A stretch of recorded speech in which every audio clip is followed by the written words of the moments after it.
À des dizaines de milliers de kilomètres de là, le sort de ces migrants piégés aux frontières du Bélarus et de la Pologne était l'objet d'une réunion d'urgence du Conseil de sécurité des Nations Unies.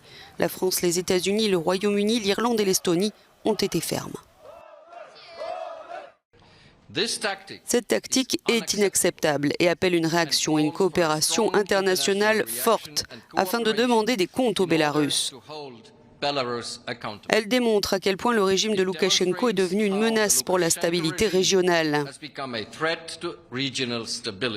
Les autorités bélarusses devraient comprendre que faire ainsi pression sur l'Union européenne par une instrumentalisation cynique des migrants ne réussira pas.